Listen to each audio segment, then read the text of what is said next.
The clock on the kitchen counter glowed, a harsh, neon blue, 2:14 a.m. Outside, the Ohio winter had locked Columbus in a bitter, unyielding freeze, sending intricate patterns of frost creeping up the edges of the living room windows. Inside, the house was drowning in a heavy, suffocating silence, the kind of silence Elena Vance had slowly learned to inhabit piece by piece over the last 5 years of her marriage. Elena sat on the very edge of the sofa, her hands trembling slightly as she adjusted a damp washcloth on her daughter's forehead. Maya, just 2 years and 8 months old, was breathing in shallow, ragged gasps that shook her tiny frame. Her cheeks were flushed with a dangerous, unnatural crimson, a stark contrast to the healthy, rosy glow of a child who had merely spent a day playing out in the snow. A few hours prior, the pediatrician at the urgent care clinic had delivered the diagnosis with a grim, unblinking look: severe acute pneumonia. Watch her breathing closely, the doctor had warned, a directive that now echoed like a rhythmic death knell in Elena's chest. Count the breaths per minute, using your phone's stopwatch. If her lips change color, if she stops taking fluids, or if her chest sinks too deeply when she inhales, do not wait for things to improve. You need to bring her straight to the emergency room within the hour. Every fiber of Elena's being was wound tight with maternal terror. Yet she kept her movements fluid, her breathing measured, hiding her panic in the shadows of the dimly lit room. This was her established role. For years, Elena had been the invisible wife, the one who absorbed the ambient tension, smoothed over the rough edges of family friction, and stayed quiet to maintain the fragile illusion of peace in her household. She had convinced herself that if she just bore the weight silently, if she swallowed her own needs, she could keep her world intact. A few feet away in the kitchen, illuminated only by the light of the open refrigerator, stood her husband, David. He was an honest, fiercely hardworking independent contractor, his lower back aching intensely from 12 grueling hours of restoring a client's broken staircase. But physical exhaustion wasn't the only thing pulling his shoulders down tonight. His eyes were glued to his smartphone screen, his face tight with a familiar, anxious dread. The silence between them wasn't just quiet, it was freezing. It was the passive-aggressive, emotionally distant zone that always materialized whenever David felt caught between the reality of his own nuclear family and the relentless, suffocating demands of his biological relatives. Instead of offering comfort to his terrified wife or sitting by his sick daughter, David stood in the kitchen, paralyzed by a conflict that hadn't even reached their front door yet. Suddenly, the sharp, aggressive buzz of David's phone cut through the room like a gunshot. The Vance family group chat had lit up. Elena didn't even need to look at the screen to know the nature of the intrusion. Usually, the chat was a stream of mundane updates, vacation photos, or boasting remarks from extended relatives. But tonight, a text from her mother-in-law, Brenda, shattered the midnight calm with the casual weight of a boulder. This Friday, all 13 of us are staying at the lake house in New Buffalo for 2 weeks for the winter holiday. Have everything ready. Clean the linens, check the grill propane, and stock the fridge with groceries. Elena felt the blood rush to her ears, a hot wave of disbelief washing over her cold skin. The lake house in New Buffalo, Michigan, wasn't a communal family asset. It was Elena's sole legal inheritance, a sanctuary built by her late parents and signed over entirely to her name. Brenda hadn't asked if the property was available. She hadn't even acknowledged the text Elena had sent to that exact same group chat just 18 hours ago, a frantic message informing the family that Maya was running a dangerously high fever and that they were rushing to the clinic.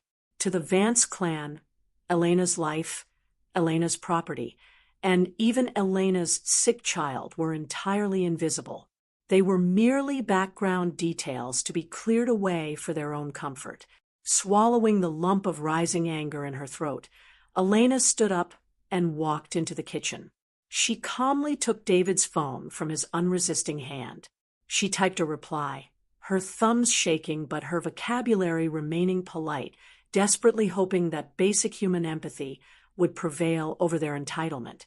Brenda, Maya has been diagnosed with severe pneumonia and is in a critical, unstable state. She needs absolute quiet, and we are currently housebound monitoring her breathing.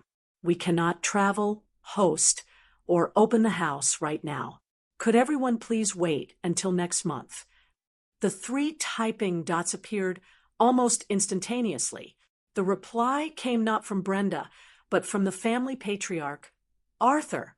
His words were a wall of uncompromising cold authority. Julian already took his paid time off from work. The grandkids are packed, the vehicles are loaded, and we already canceled our other winter reservations. Nothing is changing. We are a family. We adjust to inconveniences. Make sure the keys are accessible. Julian was David's older brother, a 51-year-old man who drove a luxury Chevy Tahoe he couldn't actually afford and possessed a staggering capacity for weaponized entitlement. Julian had mentally checked into his vacation weeks ago, and in the unspoken Vance family hierarchy, Julian's convenience always outweighed anyone else's reality. Brenda quickly chimed in right after her husband, adding a text about how they would bring their own groceries and wouldn't be any trouble to the baby. They completely ignored the medical reality of a child fighting for breath. Elena looked up from the screen, her eyes locking onto David. She waited for him to fire back. She waited for him to step in, to be the shield he had promised to be when they stood at the altar. She needed him to protect their daughter, to establish a boundary that should have been drawn years ago. Instead, David looked down at the linoleum floor, rubbing the back of his neck in deep discomfort.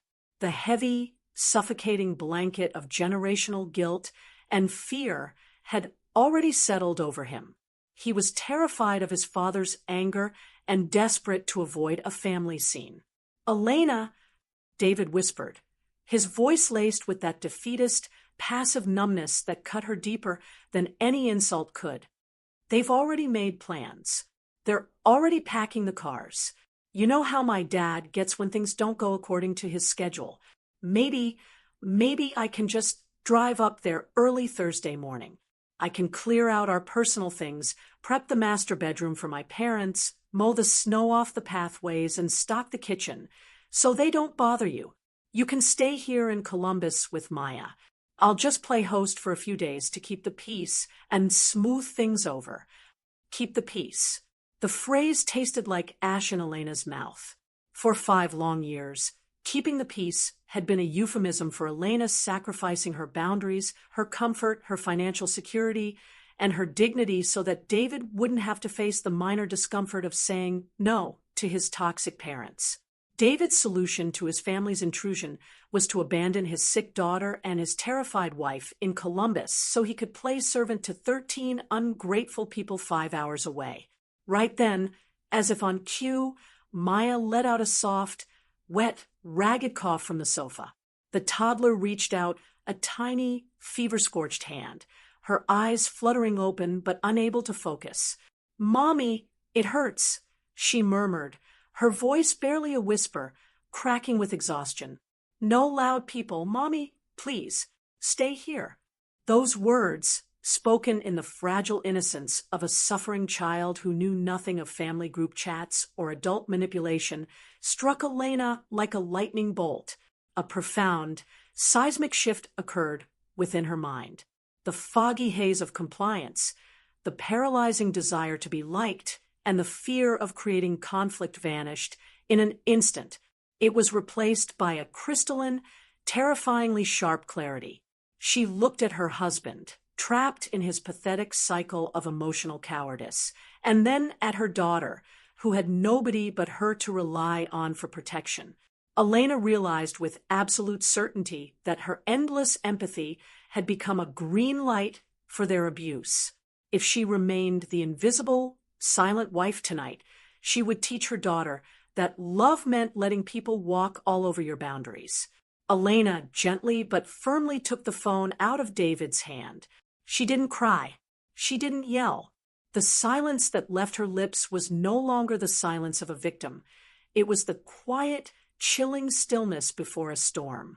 With a steady, unwavering thumb, she typed a final, single-word response to the Vance family chat. "Fine." David sighed with visible relief, completely misinterpreting the text, believing his wife had broken under the pressure yet again. "Thank you, L. I knew you'd understand. I'll start packing my duffel bag right now, so I can head up to the lake house before sunrise." "You aren't going anywhere, David," Elena interrupted. Her voice was low, completely devoid of heat, and colder than the frozen landscape outside. David blinked, utterly confused, his hand freezing on the cabinet door. "But you just texted them. Fine. You told them they could come." Elena locked eyes with her husband, her spine straightening with a newfound, unshakable dignity that made her seem taller than she had ever been. "Fine doesn't mean I'm letting them take my house, David. Fine means I am officially done arguing with people who do not value the life of my child. The boundary has been set. Now watch me enforce it." By 6 a.m. on Thursday, the bitter Ohio cold had settled deep into Elena's bones, but her mind had never been clearer. She stood by the front door of their Columbus home, her breath forming faint white plumes in the unheated hallway as she watched her mother gently bundle a sleeping Maya into the back seat of her sedan. Elena had made the executive decision before dawn. Maya would spend the next few days in the quiet, sterile comfort of her grandparents' home in Fort Wayne, Indiana, far away from the toxic storm that was about to unfold. David stood paralyzed in the hallway, his face a mask of exhausted confusion, watching his wife move with an unfamiliar, icy efficiency. For the first time in their marriage, Elena did not ask for his permission, nor did she look to his eyes for validation.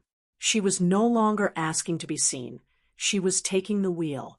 Her first destination was a local branch of Chase Bank in downtown Columbus. Elena sat in the quiet, glass-walled office of a senior financial officer, the rhythmic hum of the fluorescent lights overhead acting as a metronome to her thoughts while she waited for the retrieval of a specific, long-buried file. When the folder was finally placed in front of her, she opened the worn blue binder, a meticulous compilation of their shared financial history. But this was no longer just a collection of domestic budgeting notes. This was an official, legally binding ledger of exploitation. At the very top of the stack sat the original documents for a home equity line of credit, HELEC, dated back to the autumn of 2008. Elena's fingers traced the faded signatures. It was the exact year Julian's reckless real estate speculations had collapsed, leaving him on the precipice of public bankruptcy and foreclosure. David had come to Elena on his knees, weeping, begging her to sign a line of credit against the Michigan Lake House, the precious property her own parents had spent their lives building and had signed over entirely to her name as a legacy. Asterisk, he's my brother, L. He has children. We'll lose the family anchor if we don't help, asterisk, David had pleaded. Elena, trapped in her role as the accommodating, self-sacrificing wife, had relented and signed. Julian had promised on his word of honor to repay the $34,000 principal within 2 years. He never paid back a single dime, choosing instead to buy a used recreational boat just 6 months later. Elena flipped through the subsequent pages, where the bank's official transaction histories laid bare a staggering, undeniable truth. Over 20 years, the total drain on their household stood at exactly $226,400. It was a ruthless accumulation of direct cash transfers to Julian, emergency mortgage bailouts, $16,200 in uncovered dental and medical surgeries for Brenda, and $27,500 in premium building materials that David had paid for out of their pocket to repair Arthur's garage roof while Elena spent their wedding anniversary alone in an empty house. Every dollar of that $226,400 represented a piece of Elena's life that had been stolen, delayed dreams, a kitchen remodel they could never afford, and structural compromises they made while the Vance family lived large on their dime. Elena closed the binder. The math was indisputable. The generational guilt was officially dead. Leaving the bank, Elena bypassed her home entirely and pulled onto Interstate 90, driving 5 hours north through a biting Michigan flurry toward New Buffalo. The gray, turbulent waves of Lake Michigan churned in the distance, a perfect mirror to the cold determination hardening in her chest. She was not driving up there to stock the fridge with 2% milk or to wash towels for 13 ungrateful guests. She was going to reclaim her territory. At 11:30 a.m., she pulled into the gravel driveway of the lake house. Waiting for her by the front porch was Marcus Vance's worst nightmare. Jim, the professional technician who managed the estate's smart lock systems, alongside Mr. Harrison, a seasoned local real estate attorney whom Elena had retained the previous morning. "Elena, it's good to see you," Jim said, his brow furrowing as he looked at the lawyer. "David called me earlier, asking if the grill propane was full for the weekend. What's going on?" "The plans have changed, Jim," Elena said calmly, her voice steady and resonant. "I need you to completely wipe the digital system. Purge every single historic guest code, master code, and secondary PIN from the database. I want a completely clean slate. Only my phone and my biometric access will control this door from now on." Jim raised an eyebrow, recognizing the gravity of the shift, but nodded and went to work on the digital keypad. Meanwhile, Mr. Harrison stepped forward, handing Elena a heavily stamped, notarized document. It was a formal notice of no trespassing, officially filed with the Berrien County Sheriff's Department just hours earlier.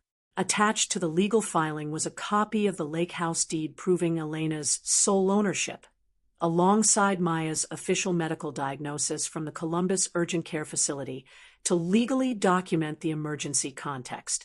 Elena took the document, pulled a roll of heavy-duty weatherproof tape from her bag, and walked up the wooden steps of the porch. With deliberate, forceful strokes, she taped the legal notice to the inside of the front window, facing outward toward the driveway. The bold black lettering read, "Property closed. No authorized access. Trespassers will be prosecuted to the fullest extent of the law. ****.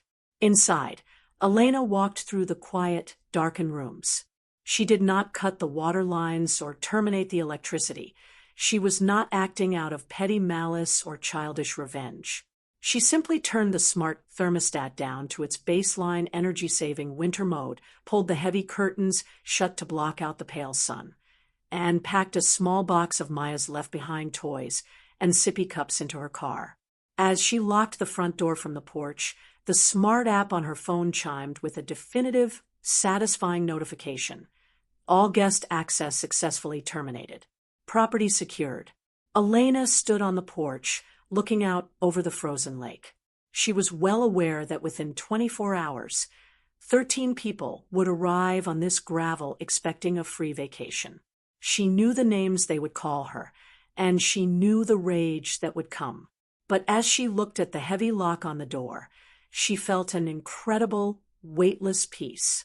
The invisible woman had left a paper trail, and the silent victim had just built a fortress.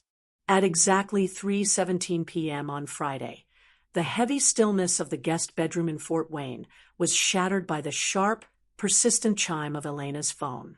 The smart home application was flashing a sequence of urgent, real-time motion alerts routed directly from the lake house doorbell camera in New Buffalo, Michigan. Elena sat up on the edge of the mattress, her movements deliberate and devoid of the panic that used to govern her. She swiped the screen open, launching the live high-definition feed. Beside her, the digital baby monitor softly broadcasted the rhythmic, shallow breathing of little Maya, who was finally resting under the watchful eyes of Elena's mother. On the screen, the The quiet, snow-dusted gravel driveway of the lake house was violently invaded. 3 massive, salt-crusted vehicles rumbled into the frame, their engines idling loudly against the crisp winter air. At the front of the convoy was Julian's polished, top-tier Chevy Tahoe, a vehicle whose exorbitant, monthly payments Elena knew were partially subsidized by the very loans her husband had given him. Close behind came Arthur and Brenda's Buick Enclave, followed by a cousin's oversized SUV towing a trailer packed to the brim with heavy winter luggage, commercial-sized coolers, and bright, ironically deflated summer pool floats. Car doors slammed open in rapid succession, the structural thuds echoing clearly through the camera's high-sensitivity microphone. 13 people spilled out onto the gravel. Children began running wildly toward the wraparound porch, their boots trampling the pristine snow, while 2 massive golden retrievers strained violently against their leashes, barking at the empty shoreline. The adults began unletting the cargo, hoisting heavy grocery bags and suitcases with the unbothered, triumphant arrogance of conquerors returning to a stronghold they believed they owned by divine right.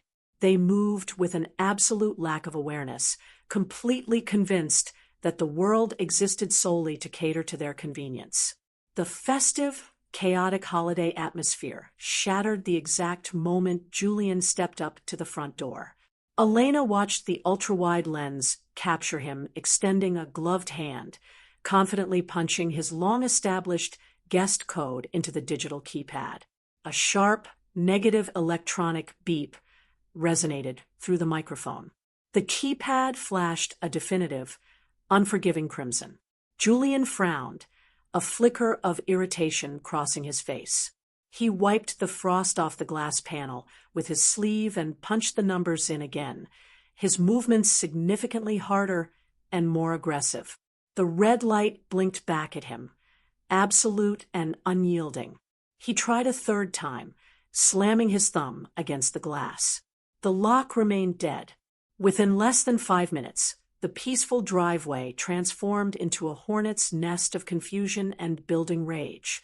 Brenda stood near the trunk of the Buick, frantically pulling out her phone and dialing with rapid, agitated movements. Arthur marched heavily around the perimeter of the building, his boots crunching loudly in the deep snow as he rattled the locked storm windows and peered through the gaps in the curtains, searching for a side entrance or a hidden spare key that simply did not exist. Suddenly, David's phone, which Elena had purposely placed on the nightstand right between them, began to vibrate violently against the wood. The caller ID flashed Julian. Then it cut out, only to immediately flash mother. Then father. The family network was activating its grid, firing all cylinders to demand compliance. Elena reached over, picked up the phone, and swiped to answer. Without a second of hesitation, she pressed the speakerphone icon and set the device flat on the bed, right between herself and David. She did not say a single word. She simply allowed the silence of the room to meet the incoming storm. Julian's voice boomed through the speaker, amplified, sharp, and dripping with an explosive, narcissistic rage that had been cultivated by decades of never hearing the word no. "David, what the hell is going on up here?" Julian shouted, his breath visibly hitching over the line as the wind howled in the background. "The damn keypad isn't responding. We've been punching the code for 10 minutes. Send me the new master pin right now. Your mother is standing out here in the freezing wind, the dogs are going crazy, and the kids need to use the restroom immediately. Fix this damn lock right now, David." David flinched. Elena watched his jaw tighten, the old, deeply grooved psychological reflexes of submission instantly firing across his face. The weaponized guilt that his family had spent 47 years perfecting was doing its work. David looked at the vibrating phone, his hand trembling as he instinctively reached his arm out toward the screen. Elena could see it in his eyes. He wanted to type out the new master code. He wanted to give them the keys, to apologize, to lie to himself, just to make the shouting stop. He was prepared to buy a temporary, cowardly peace at the expense of his own wife's dignity.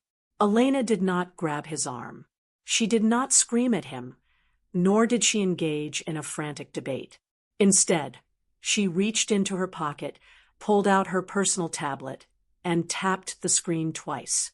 The live audio-video baby monitor feed from the adjacent room flooded the master bedroom. Instantly, the booming sound of Julian's voice was completely cut through by a raw, devastating noise. Little Maya had been startled awake by the ringing. The toddler let out a sequence of violent, wet, rattling coughs that shook her chest, followed by a weak, struggling whimper, crying out in absolute exhaustion for her mother. Before David could speak, Arthur's gruff, impatient voice cut through the phone line from the Michigan driveway. "David, who the hell is making all that racket in the background?" Arthur gasped aggressively, entirely irritated by the interruption. "Tell Elena to shut that kid up and turn that noise down. I'm trying to talk to you about the house keys. We've been driving for 5 hours through a storm, and we don't have time for this. Tell Elena to shut that kid up." The words hung in the quiet Indiana room, monstrous, bare, and completely stripped of any pretense of familial love. David froze, his hand hovering mere inches above the phone screen. It was as if a heavy, suffocating generational veil had been violently ripped away from his consciousness. He looked at the real-time video of his daughter gasping for oxygen in her sickness, and then he listened to his own father's profound contempt for her very existence. The artificial structure of guilt that had enslaved David for his entire adult life withered into absolute nothingness. The fear of his father's disapproval died in a single heartbeat. His face hardened into a mask of pure, unshakable resolution. He reached out his hand, no longer trembling, and pressed the red button on the screen. He cut the call. David looked up at Elena, his eyes burning with a silent, deep apology that required no words. He reached out, took her hand, and whispered a single commitment: never again. Down in New Buffalo, the Vance family realized they were entirely locked out, but their sense of entitlement refused to allow a quiet retreat. Denied physical entry by the new security system, Julian immediately pivoted to the only weapon he had left: public humiliation and digital shaming. Less than 20 minutes later, a notification popped up on Elena's social media feed. Julian had posted a photograph taken from the driveway. It showed Arthur and Brenda standing huddled together against the Michigan winter wind, looking deliberately frail, elderly, and abandoned. The caption, written by Julian, read, "My brother and his wife have officially locked our elderly parents and innocent children out of the family lake house after a 5-hour drive through the snow. I guess some people forget where they came from, let money ruin a family, and care more about power than blood. Heartbroken." Within seconds, the digital machinery of the extended family network caught fire. Comments began flooding the post from second cousins, distant aunts, and uncles whom Elena hadn't seen in years, universally condemning her and David, labeling their actions as cruel, unacceptable, and utterly ungrateful. David watched the notifications scroll by, his blood running cold as the public shaming mounted. But Elena merely stared at the screen, a slow, calm, incredibly dangerous smile spreading across her face. "They want a public trial, David," she said softly, her voice possessing a chilling serenity. "Let's give them the actual court records." Elena opened her laptop. She did not write a frantic, emotional defense. She did not call Julian a liar or engage in a comment war. Instead, she went directly into the comment section of Julian's public Facebook post and uploaded exactly 2 high-resolution images. The first image was a pristine digital scan of Maya's official medical report and lung X-ray from the urgent care facility, clearly showing the extensive, opaque inflammation clogging the toddler's lungs, time-stamped just hours before the Vance family demanded the house. The second image was a screenshot of Julian's own text message sent to Elena's phone the previous summer, which read exactly, "Tell Elena to clear her trash out of the master closet before we arrive on Friday, so Brenda has proper room for her linens. We don't want to see her stuff everywhere." Underneath the two images, Elena typed a single, devastatingly objective paragraph. "The lake house in New Buffalo is registered solely under my name, inherited from my late parents, and entirely financed by the $226,400 HELOC loan that my husband and I have been paying off alone for nearly 20 years, a loan taken out to save Julian from his own foreclosure, which he never paid back. We begged the family to wait 1 week because our 2-year-old daughter is currently fighting for her breath with severe pneumonia. Julian and Arthur decided that their vacation schedule was worth more than her life. We didn't lock family out. We closed our doors to predators." The digital explosion was absolute. The American culture of online accountability, the unforgiving force of cancel culture, hit Julian Vance like a high-speed freight train. Within less than an hour, the narrative collapsed on itself. The extended family members who had been calling Elena cruel realized they had been manipulated. They swiftly deleted their comments in deep shame and turned their public fury directly onto Julian's staggering pathological cruelty. The post went viral within their local community and professional circles. By 5 p.m., the ultimate twist of the evening arrived. Julian's phone in the Michigan driveway pinged with an urgent, high-priority email notification from the Human Resources Director and Senior Vice President of his logistics firm. A corporate client had seen the viral post and tagged the company, asking if they supported managers who endangered sick children. The email was brief and clinical. Julian's public conduct was in direct violation of the firm's moral and ethical standards, and he was ordered to resolve the matter immediately before formal termination proceedings began on Monday morning. Through the live lens of the security camera, Elena watched the final moments of the driveway siege. Julian stood frozen by the hood of his Tahoe, his face completely pale as he stared at the corporate mandate on his screen. The arrogance was entirely gone. The entitlement had dissolved. One of the cousin's children asked loudly through the cold air, "Uncle Julian, I thought you said this was our house?" Julian had no answer. The invisible woman had used the raw weaponry of the truth, and the Vance family empire had crumbled into the snow without her ever having to lift a finger. 3 weeks later, the crisp Ohio autumn air did little to ease the palpable tension settling over the Vance household in Columbus. Maya had miraculously made a full recovery, and the sound of her bright laughter echoing down the hallway served as the ultimate armor for Elena. Today was the day of the mandated family meeting. Elena had set the terms. They would meet in her backyard patio. The truth would be laid bare once. And after that, the new boundaries would be absolute. Arthur, Brenda, and Julian marched through the side gate with rigid, defensive postures. They did not arrive with the arrogant, booming energy of conquerors this time. The previous 3 weeks had been a nightmare for Julian. The corporate fallout from his disastrous, viral Facebook post had thrown his life into a tailspin, and he was currently suspended from his logistics firm. Yet, as Arthur sat heavily into a patio chair with his arms crossed, his eyes still flashed with the stubborn anger of a patriarch who refused to lose control.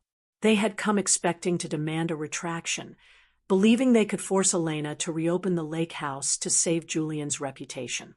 Elena sat perfectly still at the head of the glass table, her posture straight, and her expression serene. David sat immediately beside her, his fingers intertwined with hers, his grip firm and unwavering. He no longer looked down at his boots. He was entirely present, standing as a united front with his wife. Before Arthur could launch into a rehearsed lecture about family duty, Elena calmly reached into her bag. Without breaking eye contact, she slid 4 identical, professionally bound folders across the glass tabletop. The title page read, Financial Audit and Property Usage Ledger, 2008 to 2026. Open them, Elena said. Her voice was not loud, but it possessed a low, resonant gravity that instantly silenced the patio. Julian reluctantly flipped the first page open, his face turning an ash-gray color as his eyes scanned the certified bank statements and notarized loan disclosures. Let us establish the baseline facts before anyone speaks about family values, Elena stated, locking onto Arthur's defensive stare. Inside that ledger is the official, certified paper trail of exactly $226,400 of our personal capital that has been drained into your household over the last 2 decades.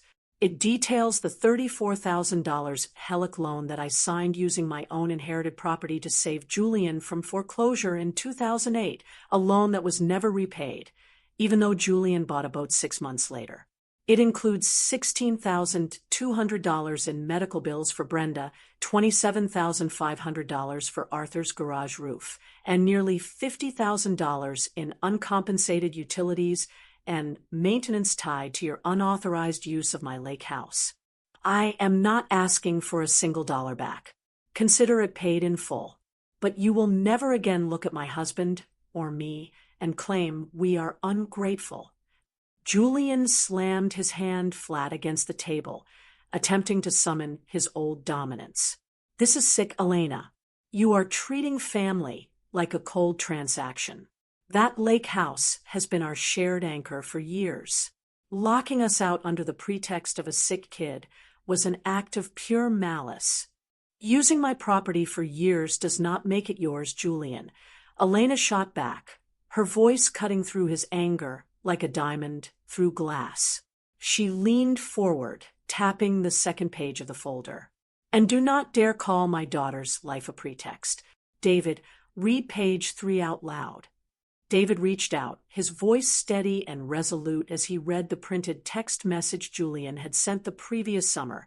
Tell Elena to clear her trash out of the master closet before we arrive on Friday, so Brenda has proper room for her linens. David closed the folder.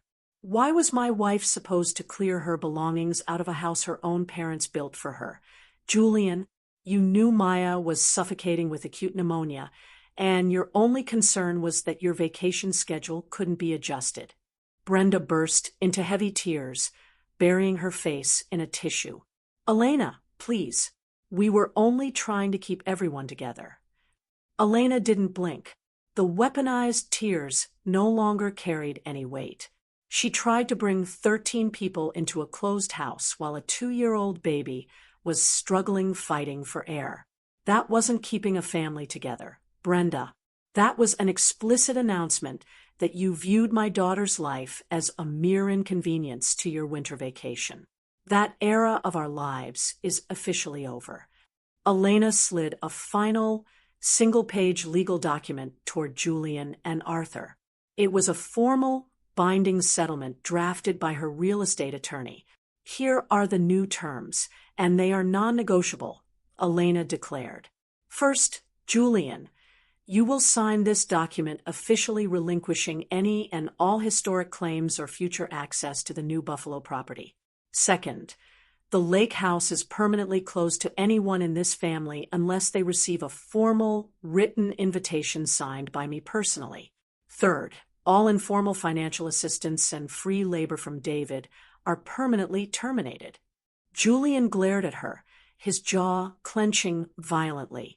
And if I refuse to sign this, if you refuse to sign it, or if anyone in this family uses social media to weaponize a narrative against my household again, my attorney will file a formal civil lawsuit for the unpaid $34,000 HELOC principal tomorrow morning, Elena said, her eyes burning with resolve. Furthermore, I will update my public comment on your Facebook post with a full PDF copy of this entire $226,400 ledger. Let's see how your employer reacts to the full documentation. The silence that followed was absolute. Julian knew he was completely cornered by the law, by the economics, and by the sheer weight of the truth. With a trembling hand, Julian pulled a pen from his jacket and scribbled his signature at the bottom of the page. Elena calmly retrieved the signed document, checking it over before closing her folder. The invisible wife had stood up, the silent victim had spoken, and the entitled empire of the Vance family had shattered right there on the patio table. The aftermath of the intense backyard confrontation did not usher in a cinematic, flawless family reconciliation, and Elena accepted that reality without a single shred of regret. The artificial illusion of the large, perfectly happy extended family was dead, but in its place grew something infinitely more valuable: the truth. Elena experienced a profound, irreversible mindset shift. She completely stopped occupying the emotional space of the victim, refusing to waste her nights weeping over Brenda's coldness or harboring toxic resentment toward Julian's lifelong selfishness. She realized that waiting for bad people to become good was a form of self-imprisonment. Elena took absolute, unshakable responsibility for her own happiness and the emotional climate of her home. With this new mindset came a sequence of deliberate, empowering action steps that transformed her life from the ground up.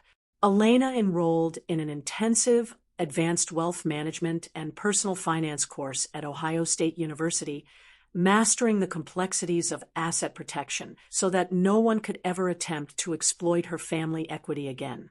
She also undertook a physical and environmental transformation, shedding the oversized, drab clothing she used to wear as a shield to remain invisible, replacing her wardrobe with elegant, tailored pieces that reflected her internal strength. She worked alongside an architect to completely renovate the lake house kitchen, the very project that had been delayed for 18 years because of the Hellick drain. She reclaimed her physical space, redecorating every room to transform the property from a chaotic communal landing pad into a serene, private sanctuary. The transformation extended to David as well, who had finally broken the chains of generational guilt. The real test came during the deep freeze of the following winter, when Arthur called David's personal line, grumbling that his car alternator had failed and demanding that David drive over immediately with his toolbox to fix it in the snow. David, sitting by the warm fireplace next to Elena, didn't panic or feel the old, crushing weight of obligation. He simply smiled at his wife, looked at the phone, and said calmly, "I'm not available to drive over, Dad, but I'm texting you the number for AAA roadside assistance right now. Elena and I are just sitting down to cook dinner. Have a good night." He hung up the phone, completely unbothered by the silence that followed. A year after the lock system had been purged, the true payoff arrived. Elena, David, and Maya drove up the long, winding highway toward New Buffalo for the first weekend of spring. The late afternoon sun hung low over Lake Michigan, bathing the entire landscape in a breathtaking amber glow, the perfect golden hour. The light caught the surface of the vast water, turning the lake into a pristine, shifting mirror of gold and violet. Maya, now 3 years old, healthy, vibrant, and full of life, squealed with pure delight as she ran down the private sandy path, her bright yellow bucket bouncing against her leg. She was chasing a flock of white gulls, her laughter carrying across the water like music, the sound of a child who had never known a day of suffering. Elena stood on the newly expanded cedar porch, the cool lake breeze catching the fabric of her trench coat and tossing her dark hair back from her face. She walked up to the front entrance and looked at the heavy brushed steel smart lock. Out of mere habit, she touched the digital keypad. It didn't feel like a weapon anymore, nor was it a reminder of the ugly driveway battle or the 20 years of exhausting compliance. It was just a lock. It was the plain, ordinary, beautiful symbol of her own sovereignty, the absolute right of a human being to decide who gets to cross the threshold of her home and her heart. David stepped out from the glass doors behind her, carrying 2 steaming mugs of coffee. He wrapped his strong arms around her waist, leaning his chin gently against her shoulder, as they watched their daughter dig an impossibly large hole in the golden sand. "Any regrets, Elle?" David asked softly, his voice filled with a deep, reverent warmth. Elena looked out at the infinite horizon, where the gold of the sun met the deep blue of the water. She let out a slow, deep breath, feeling completely light, completely untethered from the ghosts of the past. There was no anger left in her soul, no bitterness toward the people who couldn't love her correctly. She was entirely free. "Only one," Elena whispered, turning her head to press a gentle kiss against her husband's cheek, her smile radiant under the dying sun. "I only regret waiting so long to notice the people who were actually standing in front of me, waiting for me to value myself. All shadows must fade before the truth, and every pain is simply the start of a beautiful rebirth. Always remember, the right to write a new chapter of your life is forever in your hands." Please like, share, and subscribe if this story resonated with you. Hope to see you on the next page.